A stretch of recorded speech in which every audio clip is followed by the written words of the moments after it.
Good morning, everybody. Just again to welcome you all. My name is Clare Duignan and I'm your facilitator for this morning. Welcome to our webinar, Responding to Women with Complex Needs Who Use Drugs. And I think we're just waiting for the Lord Mayor of Dublin, Hazel, who's going to be joining us to formally open the session. I'm going to just check that with Paula Byrne, CEO of Merchants Quay Ireland. Paula, good morning and welcome. Good morning, Claire. And welcome to all our participants as well. I'm just not sure whether yet we are in the company of the Lord Mayor. So you might advise me on that. If not, I'm going to just give a little bit of context with you, Paula, to this morning's event. But do we know yet whether we have the Lord Mayor? The Lord Mayor, I know, had a previous meeting, so we were expecting her shortly, but she hasn't joined us just yet, Claire, as far as I'm aware.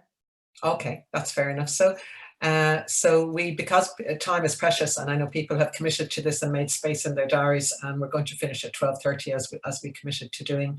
I might just tell you a little bit about all what's going to happen this morning. When we're joined by the Lord Mayor, she's going to set a bit of context for this morning's webinar, which, as you probably know, has been organised by Merchants Quay Ireland. And just something has happened on there's the Lord Mayor, Hazel. Good morning, Lord Mayor. She's just about to access us now. So hi, sorry. That's okay. Good morning, Lord Mayor. My name is Clare Duignan. Good morning, sorry. I had some technical difficulties. Well, we're glad you're with us now. So I'm actually now going to hand over to Paula Byrne, who's the CEO of Merchants Quay Ireland, who's going to introduce the Lord Mayor and welcome everybody for this morning. Thank you, Paula. Thank you, Claire. Good morning, everybody. You're very welcome and thank you for joining us this morning. I'm particularly delighted to welcome our Lord Mayor, Hazel, to launch this briefing paper on the complex needs of women who use substances. I would now like to invite the Lord Mayor to say a few words. Thank you, Paula. And again, apologies to everyone for being late. A massive thank you to inviting me to open this webinar. It's crucial, especially during COVID, that we have this piece of research and understand the importance of coming from the area. So this briefing paper is the outcome of a collaborative action research project, which was brought together by service providers and, more importantly, women of who are service users. And it comes from the experience of service users, which is really quite important. I wish to congratulate Merchants Quay Ireland, Dr. Sarah Morton, her colleagues, and the South Inner City Task Force for undertaking this research, and to those of you who participated in this project. More importantly, the women who have been service users or who are service users that have come forward to actually provide the data and the experience, which again, as I said, is vitally important. As we know, women are disproportionately affected by poverty, discrimination, violence and exploitation. I think yesterday we were only celebrating International Women Against Violence, and we have in other organizations at the moment launching various stats about how we can prevent violence and exploitation against women. So women may be dealing with multiple issues at any one time, such as alcohol and drug misuse, homelessness, mental health and medical health problems, losing a child, domestic violence, legal issues. Taking into account of all these trauma, it's essential to have these needs met, and this is the central piece of work of Merchants Quay Ireland, which I have to say a massive thank you and applaud for, because as I actually live with someone who worked in Merchants Quay Ireland over 12 years ago. My other half worked in the organisation, and to this day he talks about how important the work that is carried out by Merchants Quay Ireland is, and he talks about the wonderful staff as well as the service users. I think there is a particular, sorry, that's the doorbell. There is always so much respect given for the organisation that yourselves are part of, because it does such good work. For me to support women that are trauma or needs in an informed approach to be adopted by all services, and the approach that's adopted by MQI is the right one. And it's why also research such as this briefing paper is so important as well. Studies have found that such space enhance the feelings of safety, and being able to provide that space for women is crucial. So as I said yesterday, was the first day of the 16 days of activation of International Day Against Violence Against Women. So since lockdown, I think we've all heard it. We've heard it from the Gardaí, we've heard it in media that there has been an increase of violence against women, domestic violence against women, especially. I actually don't like calling it domestic violence because I think it's just violence in general. So categorizing it as domestic violence seems to think, well, it's almost as if, not that it's okay, but you're putting in a box. Whereas for me, it's always been, well, violence against women has increased and has increased significantly more than previous years due to pandemic. And it is now more so than ever that we need to enact a change. And you have stakeholders across the board who are willing to enact that change. And I very welcome the approach that Emergency Ireland is taking to support that. So it is also vital in supporting women by building their strengths and beliefs. So on one hand, I welcome that we are providing the support structures for them in terms of care, but I also welcome that we're building a proper support structure in how that they can empower themselves and how can they strengthen their beliefs and that they have the ability to change. So, and it's investing in that future from across stakeholders, but especially from yourselves in relation to the work you do, that I want to commend and congratulate you today. So thank you so much. Thank you. Go ahead, Paula. Sorry, Claire. Many thanks for your kind words of support, Lord Mayor, for MQI, and indeed for advocating for the women that are most vulnerable in our society from across all walks of life.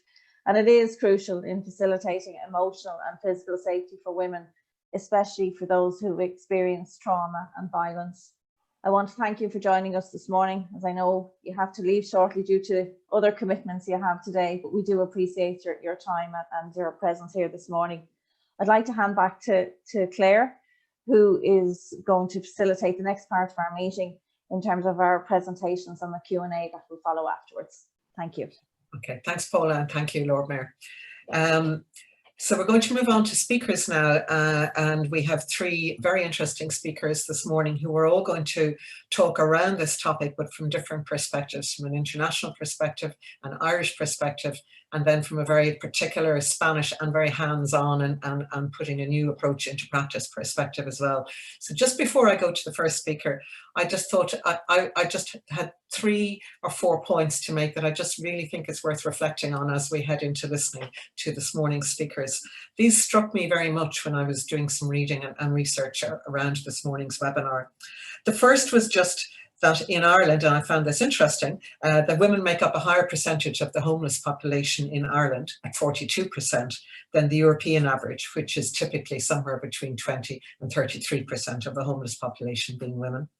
The second is that the average age of death in Ireland amongst the homeless population is 44 for men, but 38 for women. I was really stopped in my tracks when I read that in a Safe Ireland report in November, in the first 6 months of COVID-19, 1,351 requests for refuge space couldn't be met in Ireland, refuge space for women. They couldn't be met because there was no space. That's an average of 7 women a day looking for refuge from violence whose needs couldn't be met because we didn't have the space. I just found that shocking, and I think that to think that that's going on every day and today and tomorrow and yesterday as well. So they were the figures that really stood out for me in terms of the context of what we're talking about this morning, which is about the complex needs of women who use drugs, how best to meet them, and what approaches we might be taking. And what are the barriers as well to women accessing the services that are available. So our first speaker, I'm going to go to him now, is Sam Shirley-Beavan. Sam is a social science researcher in the Public Health and Social Policy team at Harm Reduction International. He conducts research, original research and analysis into harm reduction trends around the world. Before he joined Harm Reduction International, he worked at the International AIDS Agency and at human rights organisations in Europe and Latin America. So Sam is going to speak to us now, and he'll be followed by the other two speakers. And I should have said that after that, then we hope to have around half an hour for questions from about 12 o'clock. So over to you, Sam. Thank you. Great. Thank you very much, Claire. Good morning, everybody. As Claire said, I'm Sam Shirley-Beavan. I'm a researcher in the Public Health and Social Policy team at Harm Reduction International. And thank you to everyone involved for their work in putting together this event, and also to everyone attending for taking an interest in what is really an important topic. So to briefly introduce the organisation I work for, Harm Reduction International is an NGO dedicated to reducing the negative health, social and legal impacts of drug use and drug policy. We promote the rights of people who use drugs and their communities through research and advocacy to help achieve a world where drug policies and laws contribute to healthier and safer societies. And I'm here in this webinar to give a summary of the global picture and evidence with regard to the access to harm reduction services for women who use drugs. So one of our major regular reports you can see on this slide is the global state of harm reduction. It's a report monitoring the implementation of harm reduction programs worldwide. And this, just to give you an idea of the latest picture, in 2020, we found that 86 countries around the world implemented needle and syringe programs, and 84 facilitated access to opioid agonist therapy. So how is that relevant to today's discussion? I mentioned this data really just to demonstrate that while these are widely implemented services, more than half of countries with reported injecting drug use do not implement them. And that's representative of the fact that people who use drugs worldwide continue to experience stigma, discrimination, and barriers to healthcare. On the next slide, you can see that in the course of our work on the global state of harm reduction and other projects, the issues faced by women who use drugs when accessing harm reduction services have been a priority area for us over the last couple of years. We've prepared a number of briefings based on our global research, as well as in-depth projects exploring the barriers women face when accessing harm reduction, both in the community and in prison. Particularly, we've done in-depth research in Spain and South Africa. We recently published another article in the Harm Reduction Journal on this topic, which in fact this presentation has largely drawn from, so I'd draw anyone's attention to that if they're looking for greater detail. And needless to say, many of you will be very familiar with the barriers women who use drugs face from your own work. In our work, in our research, we found that we can break up the barriers that women face into 4 broad categories, though these are categories that overlap and are definitely not an exhaustive account of the challenges faced by women who use drugs in the pursuit of their right to health. The 4 categories, as we'll present them here, are stigma, gender-based violence, a lack of services tailored to the needs of women, and criminalization. So let's start with stigma. This is a challenge that's faced by all people who use drugs and many other populations relevant to this discussion, like people experiencing homelessness, people living with HIV, people engaged in sex work. Women who use drugs face a kind of double stigma that's based not only on drug use, but also on kind of these patriarchal conceptions of what womanhood is and how women should act. And that means women may not access harm reduction services because they fear the social implications of being identified as a person who uses drugs. Stigma also pushes women into more hidden spaces, making them less likely to come into contact with outreach services. Stigma in health and harm reduction services can be particularly detrimental to the accessibility of those services. Experiencing stigmatizing attitudes from service staff means that women will, I think, pretty reasonably anticipate further stigma in future, and that can lead to them avoiding attending these kinds of services. So the question is, how can services address stigma as a barrier to access? One way is to increase the presence of peers in service delivery, that is, other women who currently use or formerly use drugs, including involving them in the planning, design, delivery, and evaluation, importantly, of services. The second barrier that we identify on the next slide is gender-based violence. By that, we mean both direct violence against women and structural violence that otherwise endangers women. By making services gender neutral, service providers only reinforce the gender dynamics and imbalances that are present in the wider world. That, paired with the fact that a large majority of people who use drugs are men, means that harm reduction services are are often at least what some people refer to as masculine spaces. That means spaces that serve the needs of men over the needs of women. In cases where women are subject to direct violence, such as intimate partner violence, that might act as a further barrier. Evidence suggests that women experiencing intimate partner violence may be prevented from accessing harm reduction services directly by their partner, who might fear it represents a threat to their control. Mixed gender spaces put women at risk of being in the same service as stalkers or perpetrators of violence against them. And in some cases, that can lead to a conflict between the rights of the perpetrator and the rights of the female survivor. Now, gender-based violence, like stigma, is a complex phenomenon, and its connection to drug use and health outcomes is also complex. But harm reduction services can have a role in reducing its impact. Female-only services, for example, can provide a safe space for women who use drugs and can also be essential in linking clients to other services for women with past or current experience of violence. This is closely linked to the third category of barrier, the lack of harm reduction services specifically tailored to the needs of women. Gender-based violence is one area in which this is apparent, and another is sexual and reproductive health services. And again, just to emphasize, this is not an exhaustive account of the needs of women with complex needs, as we're talking about. But fundamental here is the recognition that women and gender non-conforming people have different needs to men. For example, with sexually transmitted infections, women who use drugs may have different risk factors compared to men. Women are more likely to engage in sex work and are more likely to have sexual partners who also use drugs. Similarly, women continue to carry the vast majority of parenting responsibilities, but services for pregnant or parenting women who use drugs are largely absent from harm reduction services. The result is that women have to navigate these kind of parallel systems to address what are in reality interrelated health and social and legal concerns. Harm reduction services can address this, again, by including women and community members in the design, implementation, and evaluation of programs. That ensures that they are providing the services that women require in a way that makes them genuinely accessible. And crucial to this is integrating services such as sexual and reproductive health into harm reduction, or where that isn't possible, by providing robust pathways between services. So that's stigma, gender-based violence, and the lack of tailored services, particularly for sexual and reproductive health. And the fourth category of barrier we identify is criminalization. And this comes firstly in the form of legal barriers, which prevent women from accessing harm reduction services based on formal clinical restrictions, or might discourage them from accessing because of a need to register as a service client and risking, for example, losing custody of children due to the admission of drug use. Secondly, interactions with law enforcement agencies in some cases prevent women from accessing health and harm reduction services. That can be due to harassment or even sexual and physical violence in some cases, pushing women into more hidden spaces in order to avoid these interactions.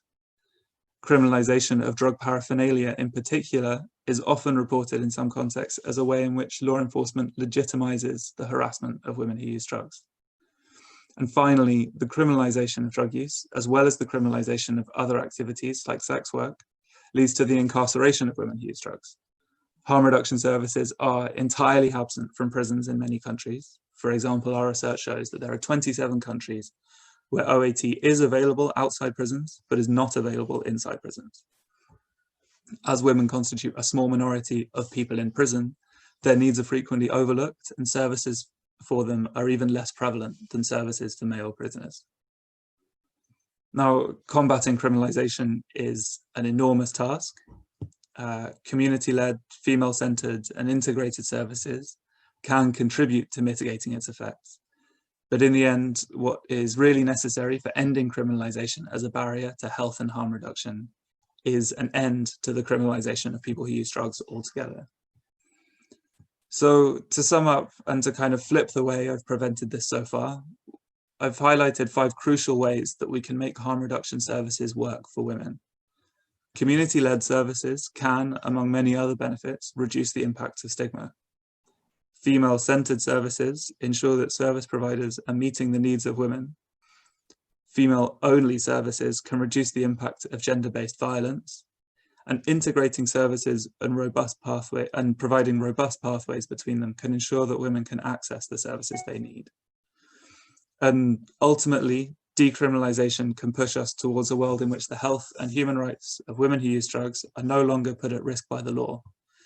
And I want to finish on one final point, which is to say that the best route to many of these outcomes is to ask the experts, and that's the people most affected by these issues, which is why we have to ensure that women who use drugs are involved in the planning, design, implementation, and evaluation of harm reduction services.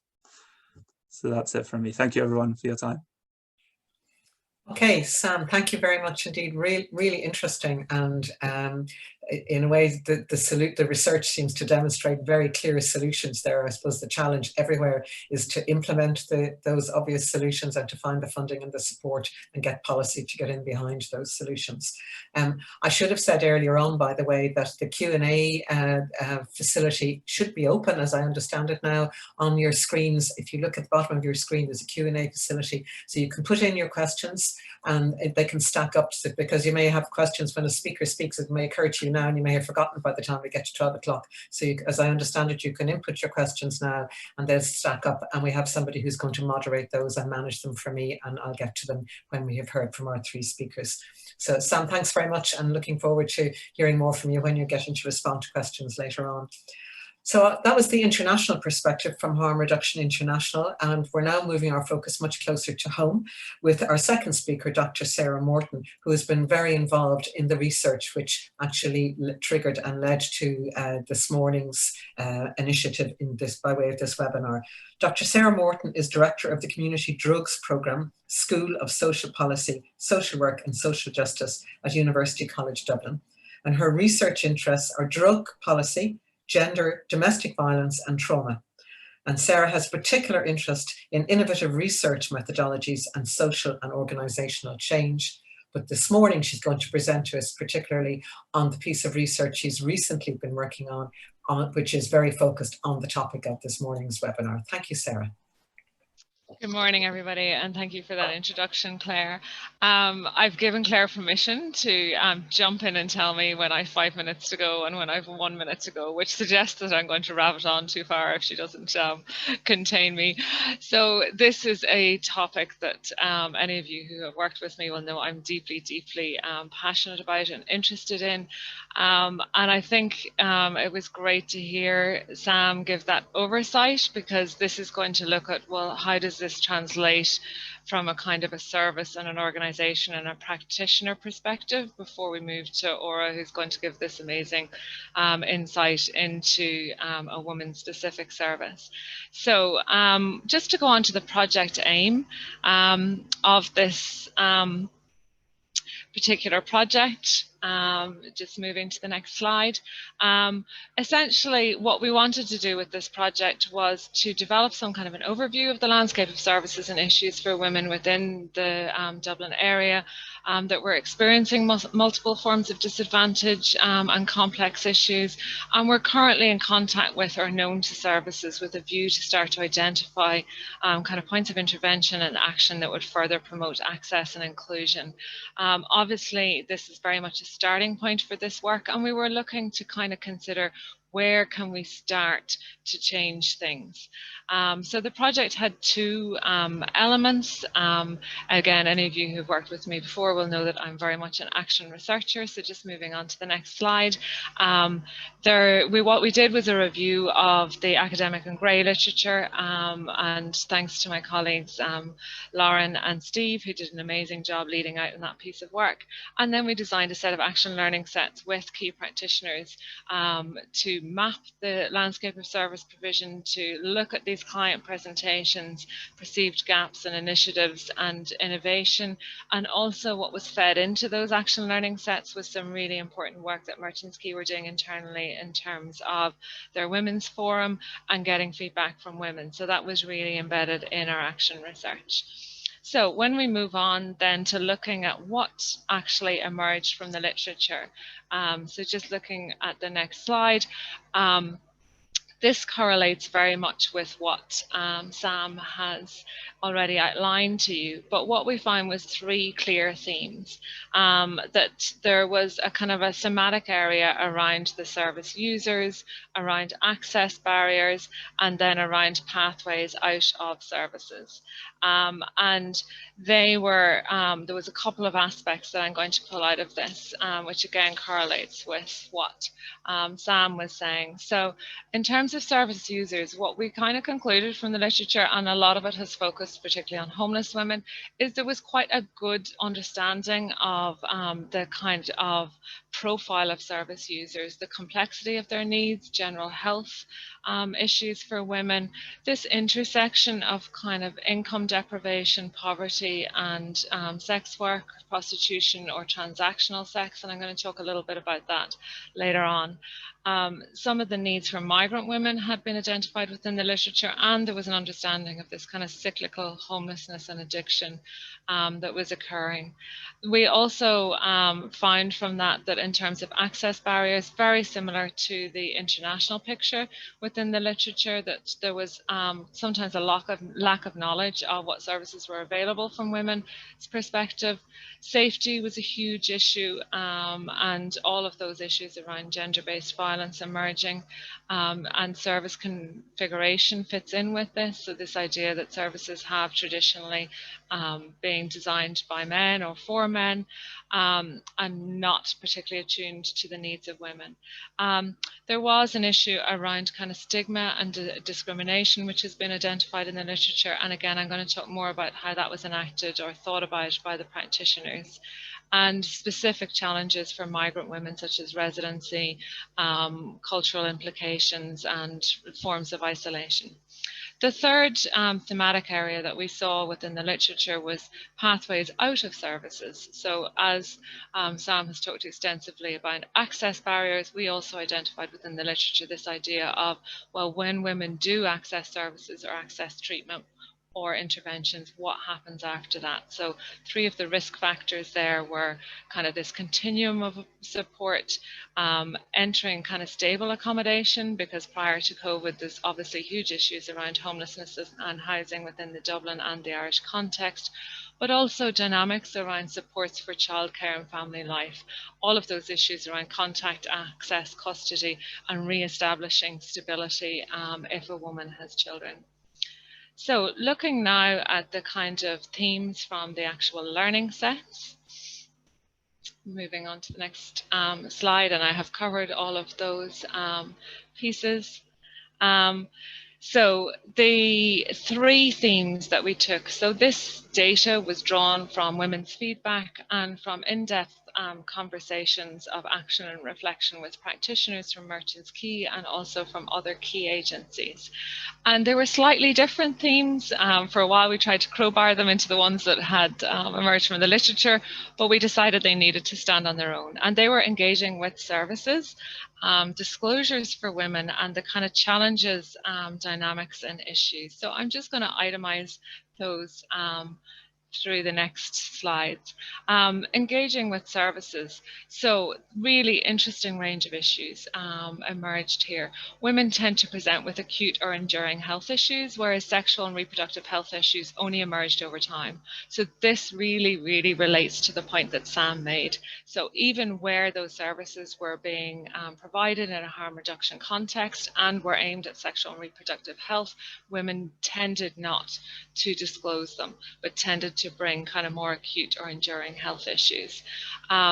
Time delays in terms of accessing services often resulted in no-shows. A really good example was, for instance, a woman might disclose while staying in the night cafe in Merchants Quay, but by the time a service opened, in order to support her further in the morning, she'd had to go back into the street context and did not then return or represent. So this delay in accessing services, and we obviously know there's also much more significant issues around kind of waiting lists and access and that kind of immediacy piece.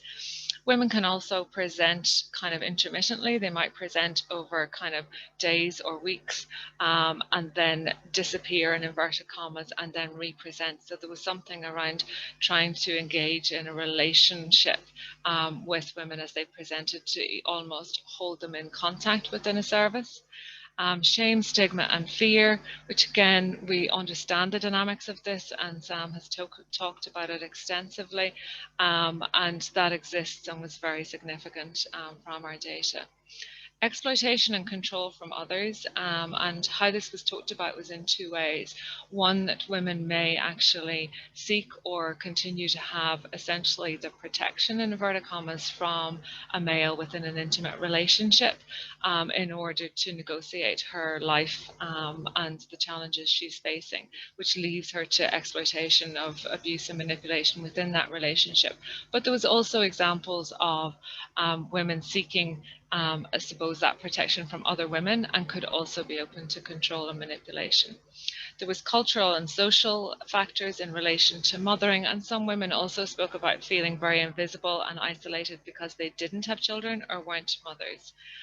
The language used during referral, and if I leave you with one thing out of this presentation, it's to really think about the language we use when we talk about women, because very often this idea of women being chaotic or having chaotic issues or engaging in chaotic behavior was quite an issue for women and how they thought about engaging with services. So just moving on to a quote. One of the practitioners said, why are we not seeing women before they get to these levels of trauma and trouble? So I liked that idea of trauma and trouble. Women are hugely underrepresented at early stage of their difficulties. They present when something drastic has happened, a hospitalization, an overdose, the loss of the children. Why are they not asking for help before that? So let's think about that now in our next slide. Sarah, just... Thank you. Claire knows that I'm not going to have to talk really quickly. So in terms of disclosures, this requires a safe setting. And we need to think about not just gender-specific interventions, but potentially gender transformative ones. And what was really interesting is that women often disclosed in more recreational settings that were safe women-only settings. And in terms of physical violence and domestic violence or domestic abuse, women would often talk about injuries, but not these dynamics of coercive control.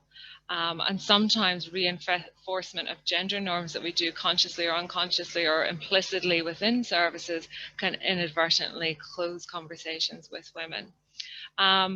Two really important things. It was really rare for women to open up about engaging in prostitution, sex work, transactional sex, even within those sexual health services. So there's a huge silence around this issue. But also practitioners said she might be really loud or challenging or acting out, all in inverted commas, and that was often an indicator, an opportunity to discuss what has happened for you rather than stop behaving in this way. So just moving on to thinking about dynamics, I'm going to move really quickly through these because I need to talk to you about the really important things about how we respond. Trust is key because often women have been at the receiving end of so much hurt. We've talked about these tensions between domestic violence and child protection, but there was two other key things. Women tend not to refer to treatment, to self-refer, and this correlates with this idea around early kind of intervention and early presentation, but often women can present and disclose, but we don't have the resources to meet those complex needs. So just a quick quote on the next slide. We need to look at how we are communicating and promoting services. You don't see women coming to drug services that much, especially not for alcohol or prescribed drugs. And there's something out there in the messaging that is putting them off, something in how women services are promoted that is not speaking to women or inviting them in. So how do we respond? This is really simple. 4 things emerged, and I actually couldn't believe there was so little on this slide, and I'm hoping I still have a minute to talk about these 2 slides. We need to acknowledge and address structural inequalities. We need to be gender transformative, not just gender specific or gender sensitive. We need to build trust with women. There has to be a basis of just trust or there's going to be no disclosure. We need to attend safety. Safety for women needs to be completely and utterly central to everything that we do within a service, and it's the baseline foundation. And we need to look at immediacy and pathways, immediacy of response, and the pathways that are coherent. So what constitutes success? And this is more discursive. We know, and I've 1 minute, perfect for my last slide. Aren't I brilliant? No, Thank you, Claire. It's very important. So take 2 or 3 minutes here. It's important that we take the time with this.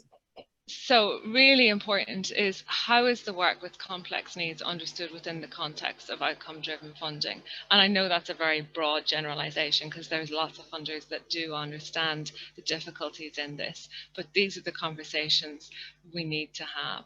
There is such a need to recognize subtle positive changes, improve psychosocial functioning, and increase well-being and stability. Engagement with services can be a success. So that can be a successful outcome, that she came back next week, that she came back the following week, as can trust in practitioners and increased personal safety. I've done significant work with one of the domestic violence services who accommodate women who are actively using substances, and they would say, we might accommodate her for a night. She might be safe for those 24 hours. That's a successful micro outcome. A little quote from one of the practitioners: there is often no room for the recognition of small victories. So that's the point I'm going to leave you on. If you're thinking as a practitioner, as an organization, where do we start? I've no idea how to be gender transformative. You start with the small victories and you see, are there more victories that you can build into every day? Thank you, and sorry for rushing at the end. Thank you, Claire. Well, Sarah, thank you. That was absolutely fascinating, a great presentation. And I'm just glancing down the list of organisations that we have represented here today, from service providers and state agencies like the HSE and the Prison Service, the Probation Service and the Gardaí, and service providers like Simon and Ruhama and Cool Mind, to mention just a few, Focus Ireland. I mean, I'm sure your insights will be of huge benefit to all of those people. And hopefully, again, I'm just reminding everybody online that we'll be taking questions to all the speakers a little after 12 o'clock, and you can type in. We've a couple of questions in already. Happy to take more for Sarah or for any of the other speakers. So thank you, Sarah. Our final speaker this morning is going to share with us her experience of actually delivering a service for women that, by the sounds of it, puts into practice very many of the attributes and the requirements that Sarah's research and Sam's research has suggested are needed. So Roig is a social anthropologist. For the last 18 years, she's been dedicating her work to drug policy, harm reduction, human rights, and gender mainstreaming. Her work combines research with the design, implementation, monitoring, and evaluation of drugs policies, programs, and services, and she's worked in Spain, Canada, Colombia, and Costa Rica. But most interestingly for us this morning, 3 years ago, she moved back to Barcelona to do the first study about women who inject drugs in Catalonia. And that was the beginning of the network of women who use drugs. And 2 years ago, she started Metzineres, which is an environment of shelters for women who use drugs and are surviving violence, I beg your pardon. It's the first women-only harm reduction program and space for women in Spain. And she's the founding director. And she's going to share the story of how this place was established and how it works and the services it provides with us now. Thank you, Ora.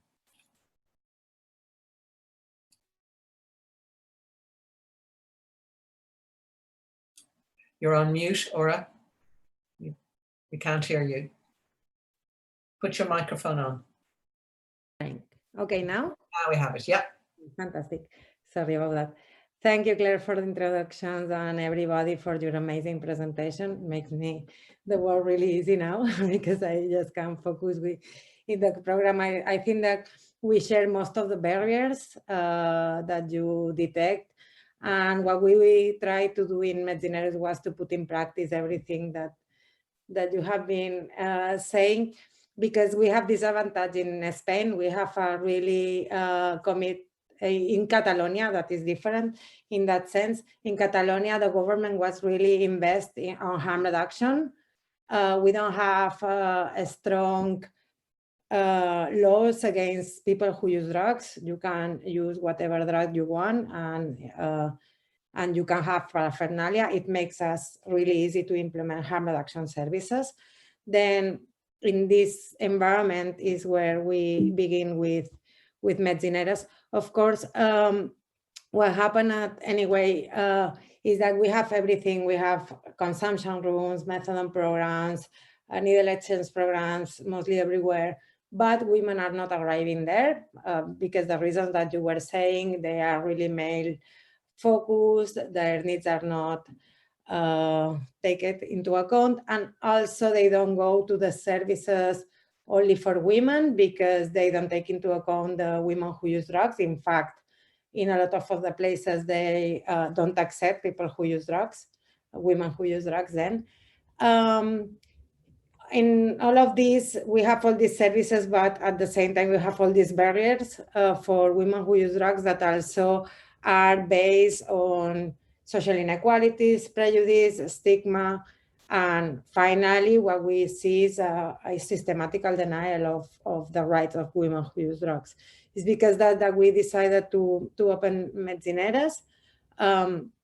The subname is Environments of Shelter for Women Who Use Drugs Surviving Violences, where we try to, where all the women that feel alluded are invited. We try to put an answer to their realities that is changing all the time, and we are trying to adapt to these complex realities that are totally moving all the time. Then trying to take into account the multiple social variables that condition their lives. Homelessness, you were telling about all of that, experience of migration, sex work, survival sex, imprisonment, etc. We began thinking that we will have around 40 women or 50 women at the end of the year. Now we have between 30 and 40 women every day that they stay with us most of the day. Here you have most of the numbers, around 90% are cis women, around 10% are transgender women, and also we have some people that identify as non-binary or intersexual also. The ages are really variable. The younger is 20 years old and the oldest is 74 years old, more or less. And they use all kinds of drugs. They are mostly polydrug users. And as we see, we try to do the distinction between what kind of drugs they use and what kind of drugs they relate with problems that are really different, because, for example, a lot of them use cannabis as a way to reduce other more risky drug use. And also they have a lot of problem with methadone sometimes because the social control that involves the programs, that they cannot decide about the dose, the schedule or the timetable that they have is really difficult, especially for women that are working during the night and they have the dose during the day. Then we are trying to take into account that not all the drug use is problematic, and also a lot of the problems are not related with the drug by itself, but about the politics that's around the drugs, no? And as we see, it's true that most of the women that are coming to Metzineres have problems related with drug use, but the drugs are not the main question. As you can see, 50% have mental health diagnoses. They are more than 50% are roofless, more than 70% are homeless, migratory experience, imprisonment, and all of them survive violences, no? And with the same distinction that you were saying, like direct violence, we find that they are overrepresented with violence during the childhood, but also during adulthood, not just because they're partner, but for other members of the family, friends, and people that they don't know. also, and a lot of different kinds. Violence from the care system, social care system, and also the healthcare system. I go to the doctor and I say, okay, I have headaches, and they say, okay, this is because you are using drugs. No, I have been using drugs for 20 years and today I have headaches. No, this is a different thing. And violence that comes from criminalization, as I told you at the beginning, we don't have really rough laws against people who use drugs, but there are a lot of criminalization anyway. The stigma is still there, and 80% of the people in jail in Spain is there because crimes related with drug use. And for sure, women who use drugs are especially prosecuted. The judicial system is especially hard with them, and the penitentiary system the same. I'm going so fast. Let me know if I am running too much, but no, you're fine. You still have 10 minutes. So okay. Metzineres is the first integrated harm reduction service only for women and gender non-conforming people in Catalonia, with an holistic and individualized scope of answers. We know that we have a really heterogeneous population, that we don't have a lot of rules. In fact, we don't have rules because we know that the rules are not really easy to complain. And then what we are trying to do is just to adapt the things that we have to each woman. They can come directly. They don't have to ask permit to anybody. They don't have to come from a referral from anything. And they come, and we are not just trying to talk about their needs, but especially we talk about their expectation, their curiosities, their interests. We are not doing assistantialism. We are doing activism. In that sense, we are really committed with human rights, intersectional perspective, feminism, and the grassroots strategies. We don't introduce ourselves as a service for women. We are a part of the neighborhood. We are part of the community, and we have a social space where women with multiple situations come together to fight for their rights.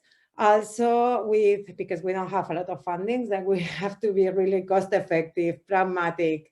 We don't experiment with the women. We are trying just to make sure that every of the women that are part of Metzineres are protagonists of what we are doing. In that sense, what we are proposing is that always to approach the women that are coming with an answer that is person-centered, focus on the autonomy, the empowerment, and the freedom of redefinition. They are the ones that decide what is important for them. For all, we focus on the wellness, emotional wellness, physical wellness, psychological wellness, especially as Sarah was saying, no, focus on the small victories. No, for some of the women, the beginning gonna be, the question gonna be to sense the way, the place where they are injecting, maybe from here, from the neck to the arms. And in other cases will be to have a house or to break a toxic relationship. It depends of each one, and we're just gonna be with them supporting whatever small step they are doing and they want to do. We try to reduce the barriers. We are going where they are at, literally and figuratively. Also with the language that Sarah also was mentioning, and Sam also.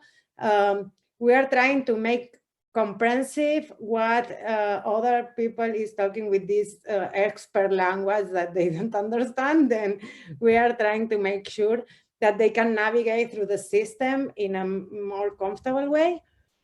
And they are part of the design, the implementation, the monitoring, the evaluation. Every step that we are doing together with women with experience, women with technical expertise, and most of us both, of a little bit of both. And we have these participatory spaces where every week we have a meeting, we discuss what are our next steps, what are our needs or limitations, etc. When also we are trying to make sure that women from the neighborhood and the community can understand that the politics that are done in United Nations have an impact in their daily life and how they can be part of the change in the local politics, in the municipality, in the Catalan government, etc. And also we go to a lot of demonstrations, especially to the feminist movement, in the feminist movement, because we think that is really important to work towards an inclusive feminism movement. And we know that the rights are not given to us just in meetings. We need to fight for them. Then we love to go to the streets together and make visible our experiences. We do that through different environments. It's not a physical environment. It's just an idea of what we are trying to do. It's this space, this environment of healing, training, for and recovery. We have a refreshing agenda where we are trying, and with every activity is an excuse for self-defense, to build self-defense, solidarity, support, and these kind of political incidents. For sure, we have the basic needs, like we have consumption, supervised consumption room spaces, we have food, we have beds for them to rest during the day, computers, everything. But this is just the base to make sure that we can have fun, basically, and dream together what we want to do in the future, no? What we want to be in the future. And this is our schedule, sorry, because I don't have it in English, but we have rap, we have twerking, we have an amazing paella every Friday where we invite the neighbors, and we are trying to do this kind of refreshing weekly schedule where we dance, we do masks, we do like cosmetics, all with this perspective of empowerment and mutual support and solidarity. And also we love to go outside. Like we enjoy being invited everywhere. Then we are trying to use all the opportunities and the community opportunities that we have. And also this productivity environment that we are not really productive. I have to say that is not our main goal. But we have women with experience inside of our team from the beginning. They are part of the staff members. We don't like to talk about peer workers because we think that all of us are peers, and at the same time, they have a lot of expertise also. Then why we are talking about the staff and peer where we can be all peers, whatever. You understand me. Then we are trying to give a lot of different choices. Like we are trying to do a lot of workshops where you can produce your art. We go to a market every month where the women can sell their products. We also have our own products and our own merchandising.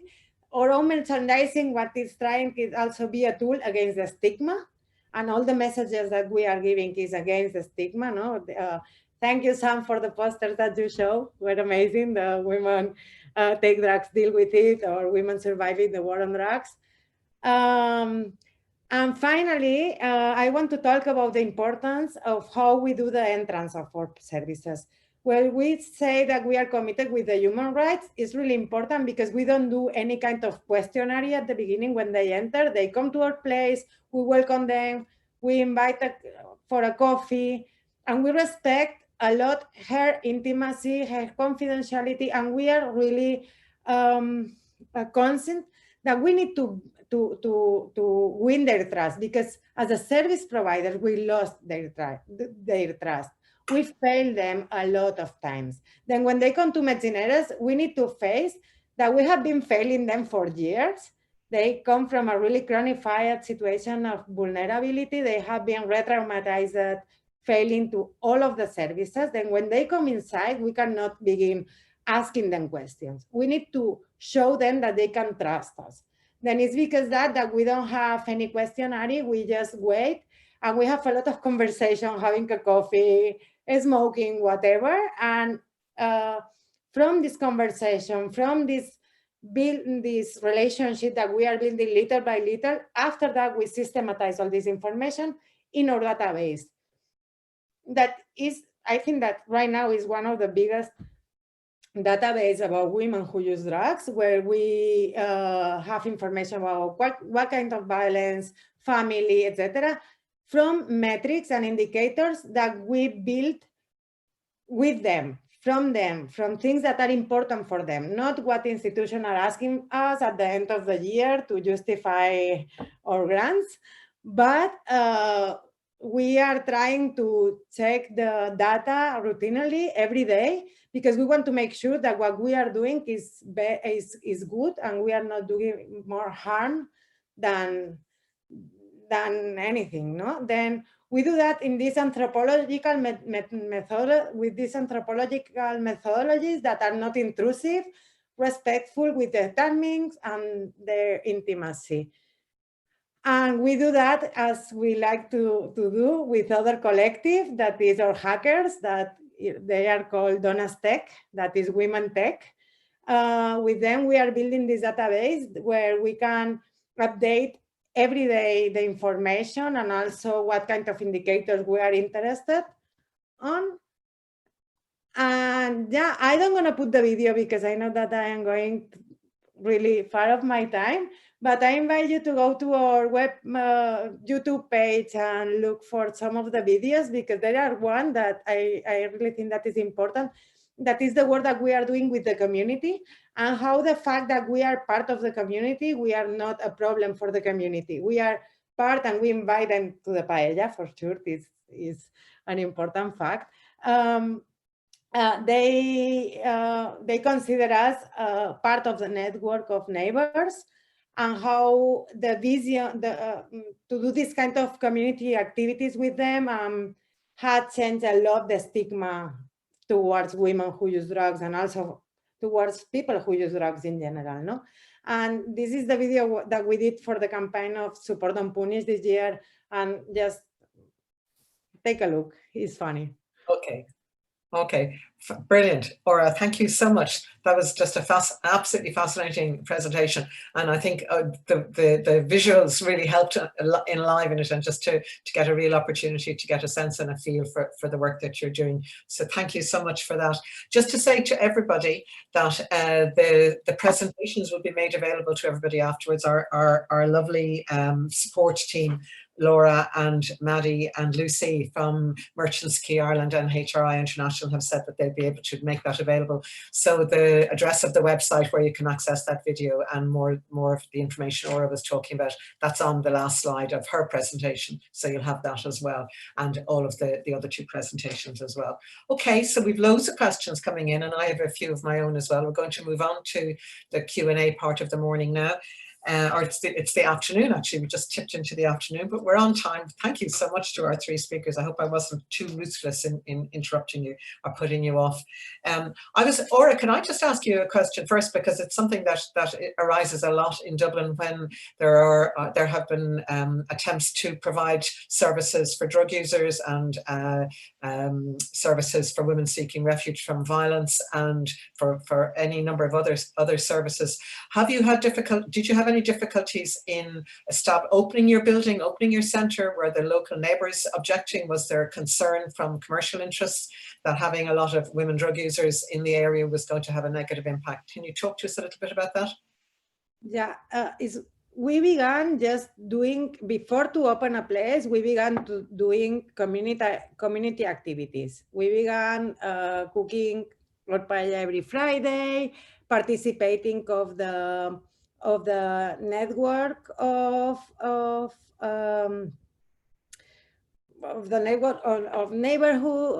neighbors. Then we went being part of the community intrinsically in a more organic way. We didn't put a service there. We just began, and at the same time we began being 20 women. Then everybody was like, oh, what's gonna happen here? This is a kind of, but now, because we have been doing this kind of interaction, I think that one of the most important things was to be transparent. Like, we are in a neighborhood that there are a lot of drug users there. There are a lot of people living in the streets. We are in this gentrified area. Then we are in this middle of the change. Then we are not bringing anything new to the neighborhood. We are just working with something that is already there. And at the same time, I have to say that at the beginning, everybody was looking at us like, oh, they are doing things for women. And you know that this makes you more invisible sometimes. And after a year, we began with all the data, we show that, and was like, we are not doing things for women. We are doing drug policy, we are doing harm reduction, we are approaching with a new model. But this first year was more invisible, and just we were, behind the scenes, no, I think. And we didn't ask for permit either. Like, we just put our place there. We are in a double garage, and they had to accept us with a little bit. Now we are moving to another place, and we can have this conversation in a few months, and I will say how is the new experience.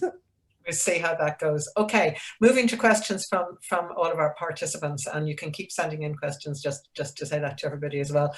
First question is from Lynn Jeffries, who says, can you please talk about the importance of trans-inclusive services when discussing women-only services? Who'd like to take that? Sam, do you want to take that one? And you're on mute, Sam. Yeah. I mean, it's a similar dynamic to when we're talking about services for women who use drugs. In a way, we're talking about sort of minorities within minorities within minorities.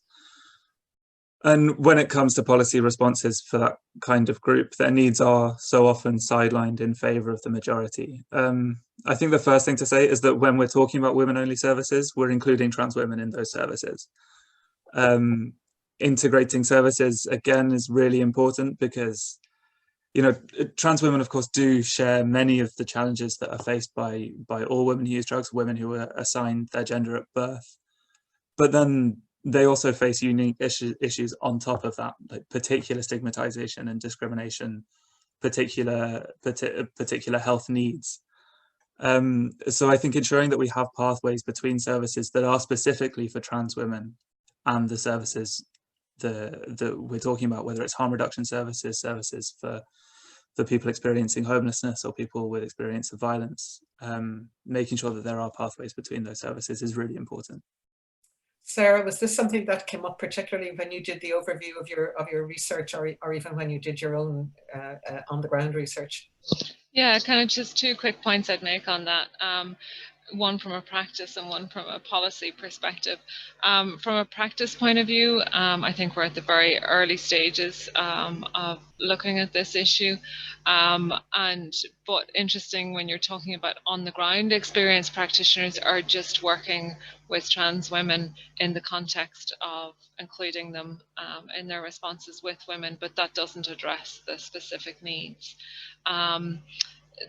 Interestingly and thankfully, I know the Department of Health are involved in a Council of Europe report or project over the next year, and I'm actually the Irish lead on that, looking at gender and drug policy, and will specifically look at the obviously inclusion of trans women in that. So I think we're at an optimistic point in starting to engage with issues around both women and for subsection of trans women within that, but it is at the early stages.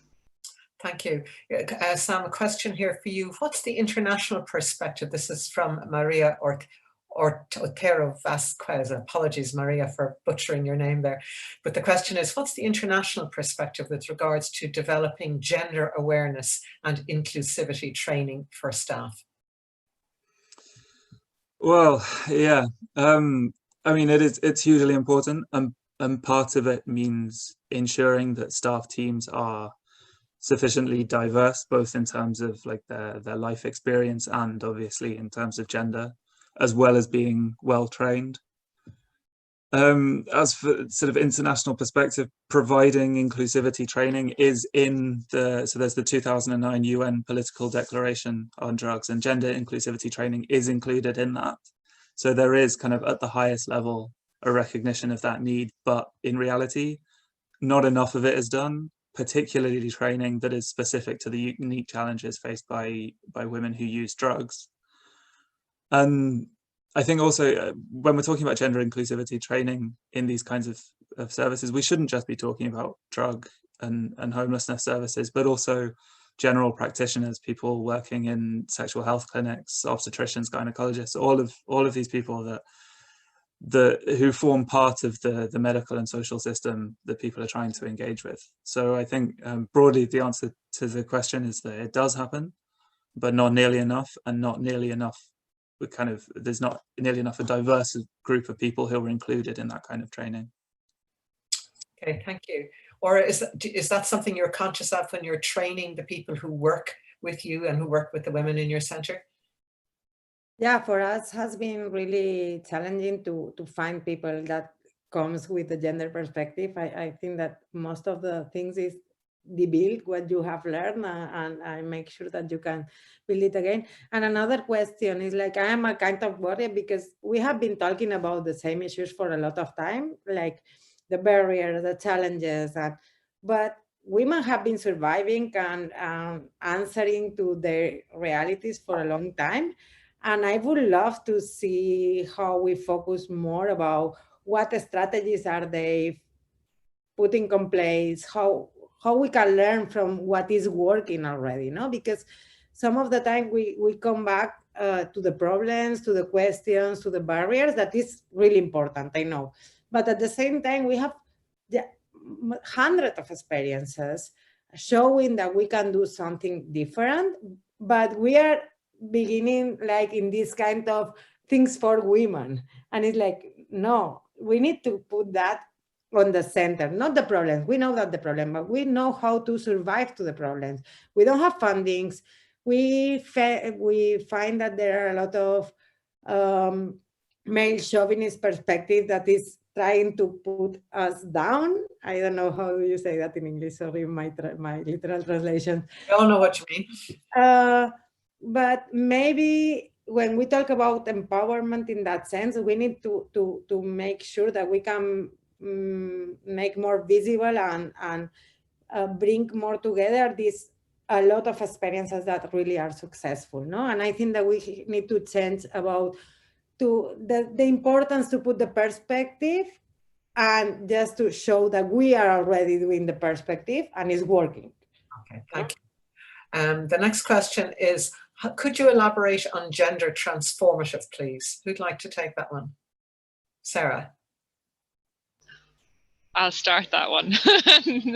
I like that concept. It's drawn actually from the World Health Organization report in 2011 around gender mainstreaming in health.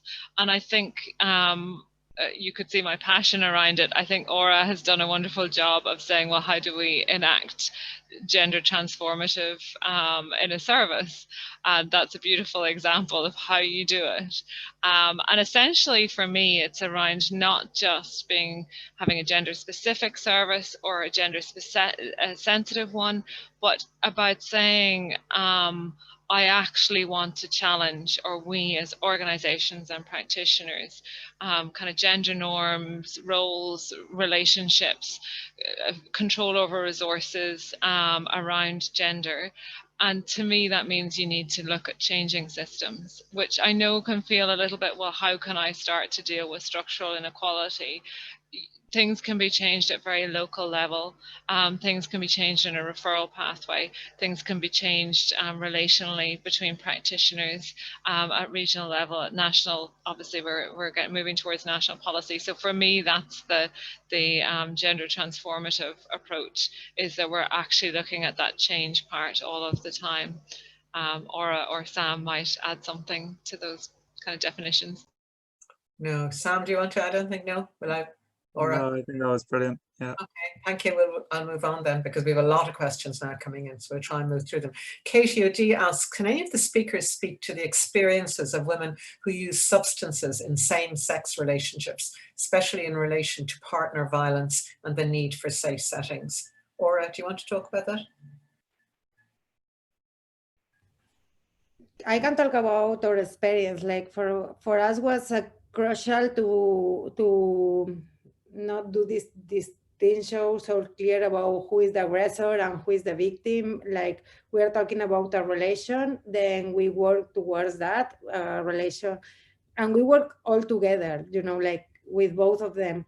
And was amazed, we don't have a lot of experiences, but we have a few where the couple could come to our place, and we were working every day how to improve the relationship because they wanted to be together.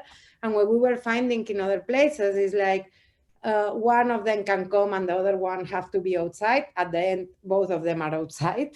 Then I think that was really successful to be able to talk about the relationship, not with this binarium or good and bad and aggressor and not aggressor, but more about the dynamics that are harmful and the ones that we like, and how we can, what situation make them worse, and what we can, you know, like I saw that Sarah was saying that it's the small steps that comes, you know? And we are talking about, we are trying to avoid the big words.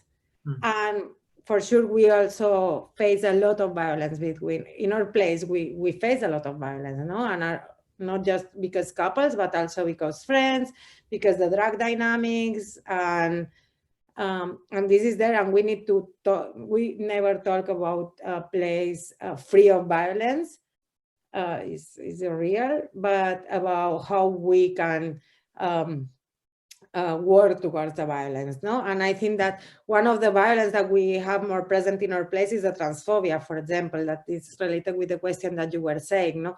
We had to talk about the transphobia.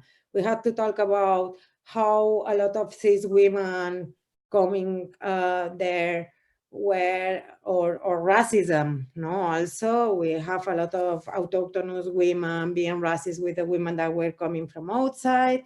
And we talk about other kinds of violence that are also intrinsically to our place. And we try to face them through workshops. Yeah, just work on them all together, no? Not separated. Get out. Yeah. Okay, thank you. I'm going to move on unless anybody, either of the other speakers wants to particularly get in on it. Sarah, just I should say to you, I can't see you because my question panel is sitting over your face, so you need to wave your hands to the side if you were trying to get in. Sorry about that, just the way the screen has come up. The next question then is from Sam Rock, who says, why are we still struggling after all the years of research stating the needs of women in drug use? Why are we still having major issues around treatment beds for detox and stabilization of women? Paula, is that something you'd like to answer? You're sitting, I know you're sitting listening, but you're on mute, just to say to you as well, Paula. Yeah, no, and I think that's the whole issue of women engaging in services was kind of what started this project. And I suppose from our own experience in Merchants Quay, we found it very difficult, as Aura said, you know, trying to engage people with, you know, around their addiction or their mental health, where we took an initiative where we engaged people, you know, women in sort of International Women's Day, you know, Little Christmas and all that sort of stuff. I think, you know, looking back, I've worked in the sector for a good few years now, and I think it's just been traditionally the way it was set up. That, you know, the services are predominantly male. I looked at the statistics even for Merchants Quay in 2019, and, you know, only 25% of those coming through the door were women.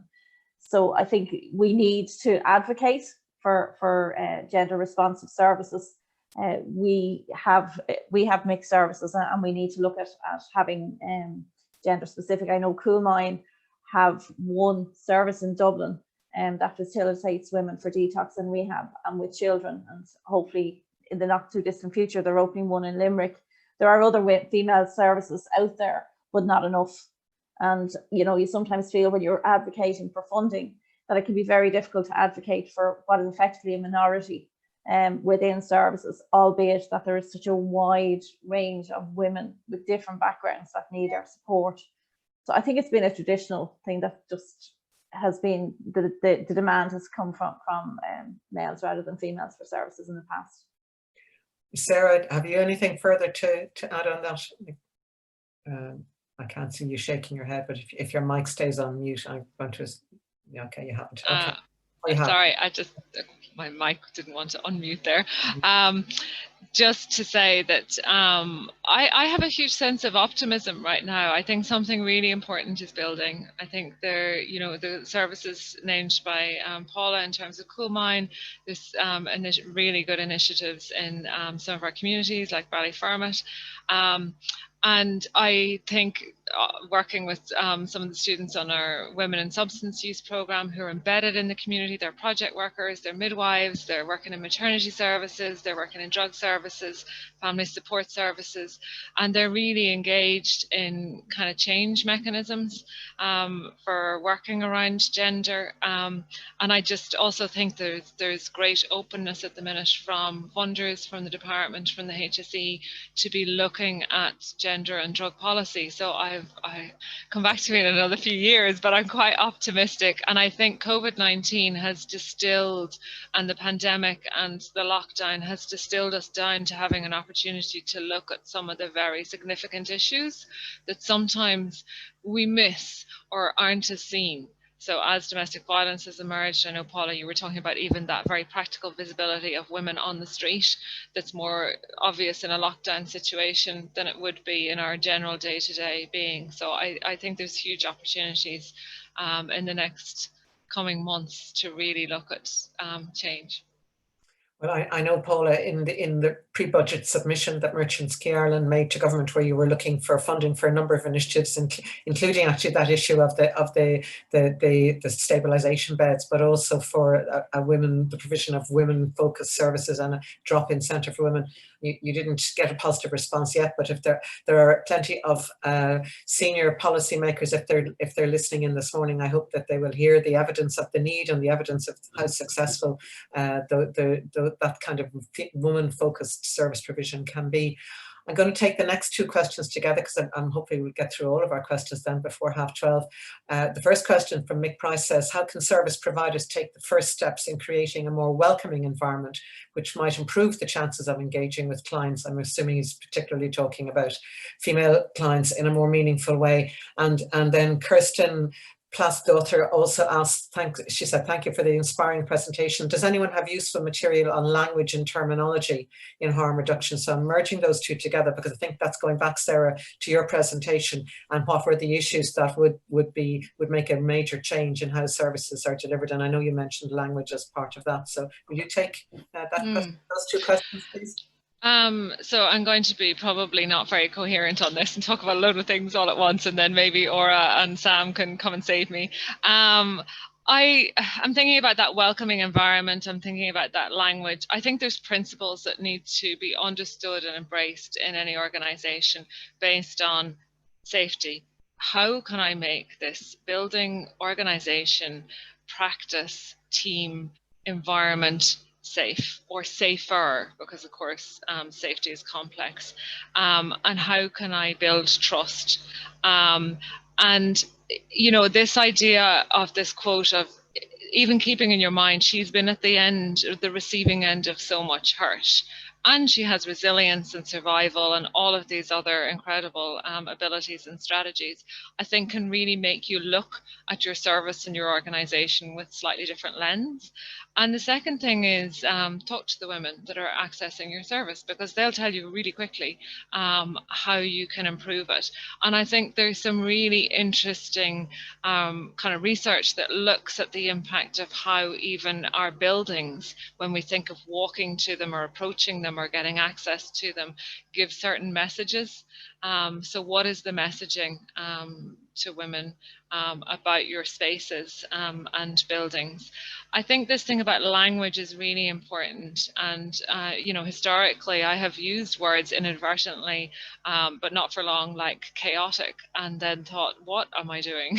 So I think even to reflect as organizations and staff teams, how we construct meanings around women's behavior and how we maybe further stigmatize and exclude them in that, not intentionally very often. But I think Ora and Sam might have something more on that. Sam, do you want to contribute? I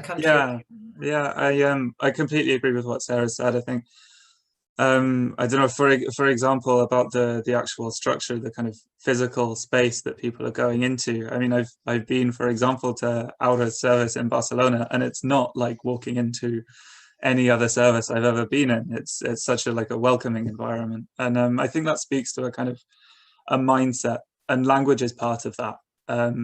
That you're talking to people not as drug users or as homeless people, but as people. And you're embracing the whole. And I think in a world in which women who use drugs in particular are stigmatized and marginalized, bringing a bit more humanity to service provision can be just so transformative.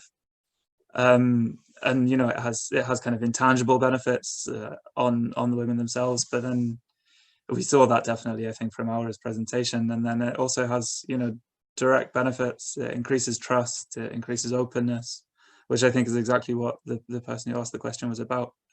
Just on the other question about language and terminology material, the International Network of People Who Use Drugs published a language guide that I find really useful for kind of people first language.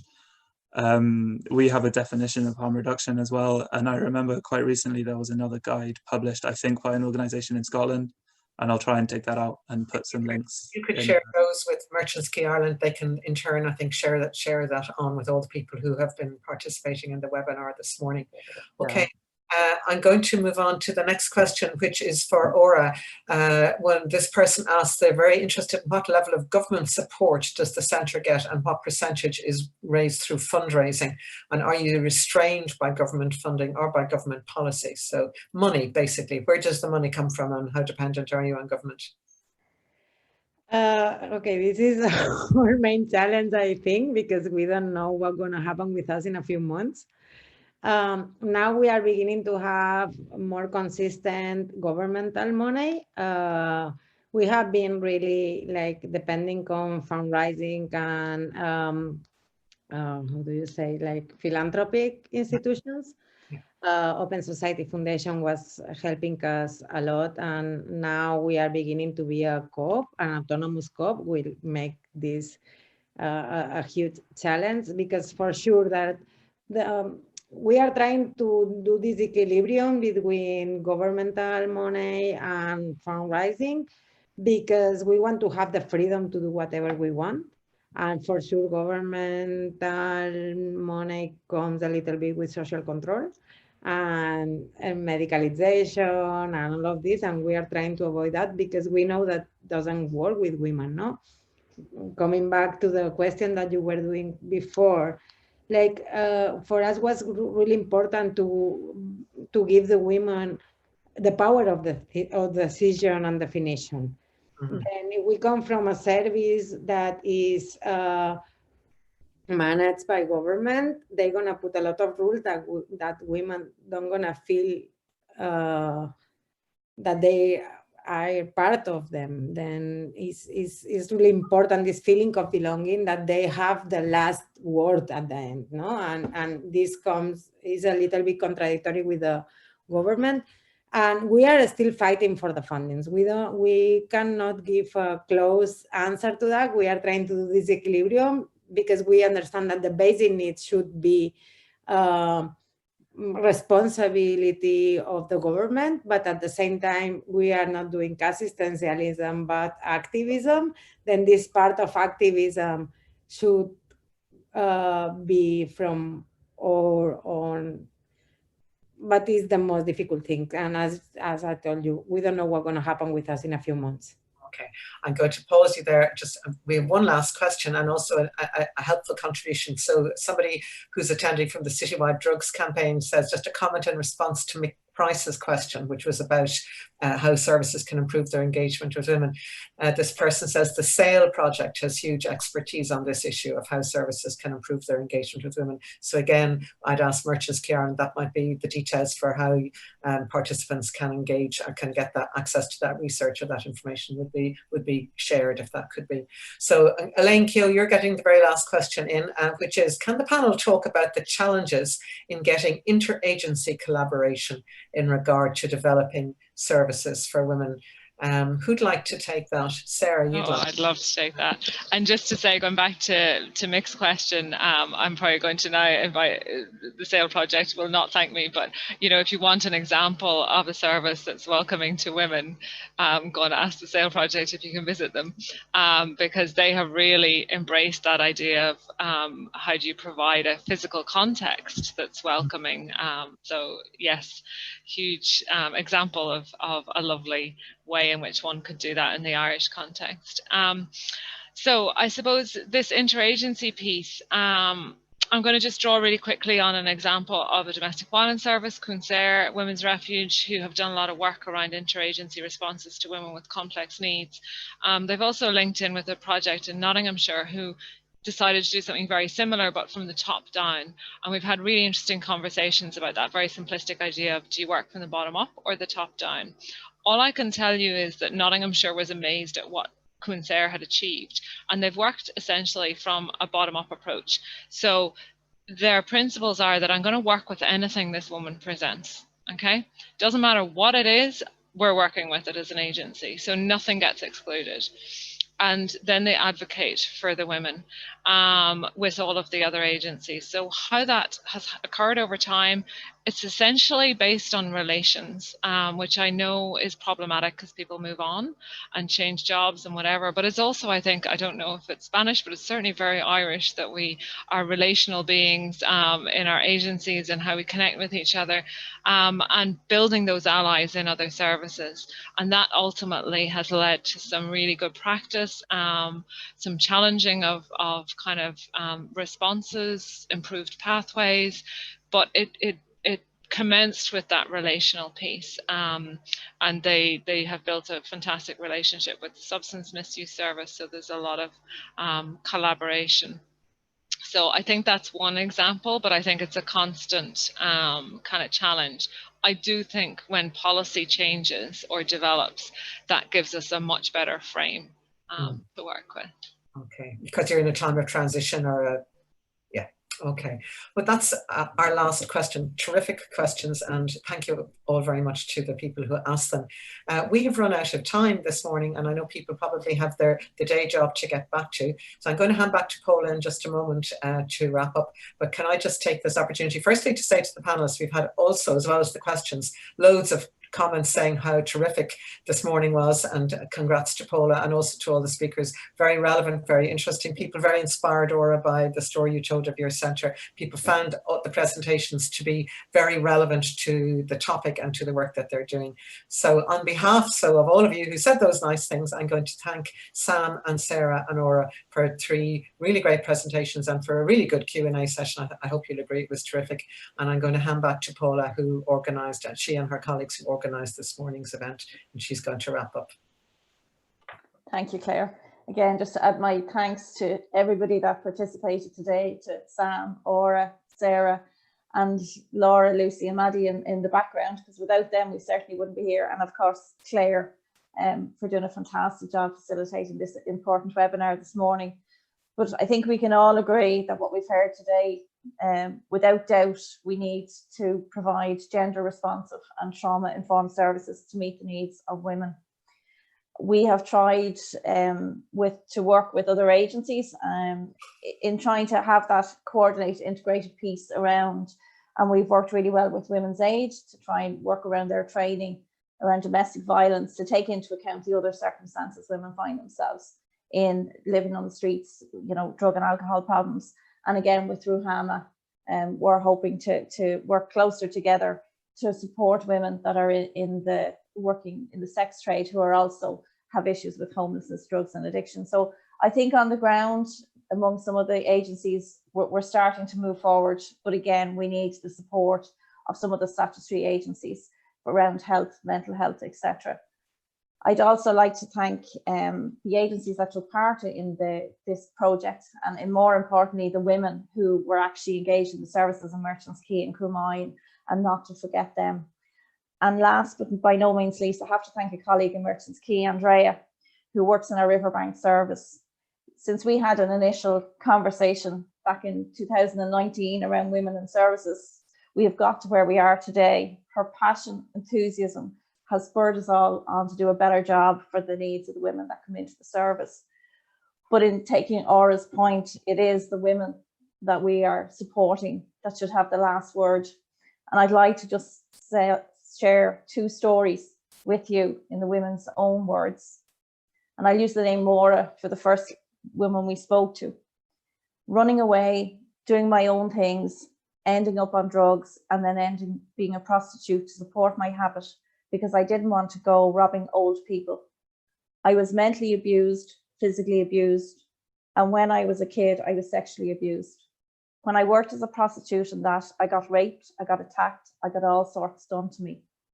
Walking around all day is bloody exhausting, and people look down on you. Anna's story, I come from a fairly regular background. I'm a country girl, middle class. I passed the Leaving Cert with flying colours, did my childcare degree and was working. My family broke down. After my mum passed away, I was 21. My dad turned into an alcoholic and then I turned to drugs. That was a few years ago. Then last year, I lost my partner of 3 years. He took his own life. We were living together and it was me that found him. He was my everything, my best friend. I still think I'm blanking that out with drugs, to be honest. And I think they're just very small examples of the complex lives that women we engage with live. I'm not sure I would have the resilience that these 2 ladies have. And I suppose that the last piece I'll leave you with is from another lady we spoke to. Nobody has ever sat down and asked, what's your story? So thank you, everybody.